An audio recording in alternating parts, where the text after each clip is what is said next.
pork loves mustard, or I love mustard, and I'm going to put a little mustard coating on this before I actually put our rub on it. And what I'm putting this on here for is it doesn't leave much of a taste at all, and it allows the rub to stick to the surface of the meat a little better, to make this not cause a mess. It's causing a mess with the get a little mustard rubbed around here with a paper towel sticking to it. Probably not the best choice. Now I'm going to take some of the rub here, and the reason our rub has sugar in it, or really brown sugar, is that we particularly want to create a bark or a crust on this product that's where there's a tremendous amount of good flavor. And so we have found that there's an effect that's produced by the actual sugars baking and interacting with the meat that makes a superior product. So that's why we use it. A lot of people don't use sugar in their rubs because they're worried about it burning.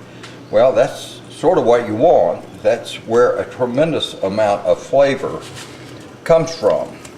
So we're going to put our rub on here, not too heavy.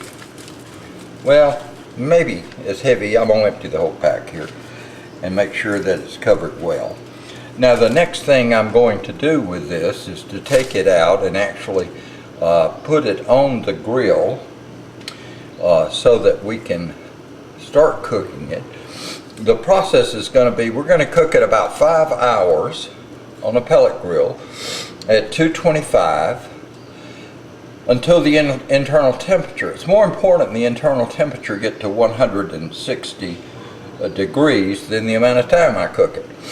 Now at about 160, pork is technically fairly well done, but then we're going to do the second step, which is going to retain the juices, is we're going to actually cover it and let it continue to cook in its own juices, which will effectively, we'll cook it until it gets to 195, which makes it the ideal temperature to pull pork apart with your hands and make pulled pork out of this. And there is a tremendous amount of meat in this very inexpensive cut here, and it's delicious when you prepare it and cook it. I prefer the pellet grill now because I can control the temperatures better. I can set it to 225, fill the hopper full of pellets, and I don't have to worry about keeping additional charcoal or varying temperatures. I know that it's going to cook at exactly what I want it to. So if you'll excuse me right now, I'm going to end up stopping and take this outside and put it on the pellet grill. And I'll resume this in a few minutes.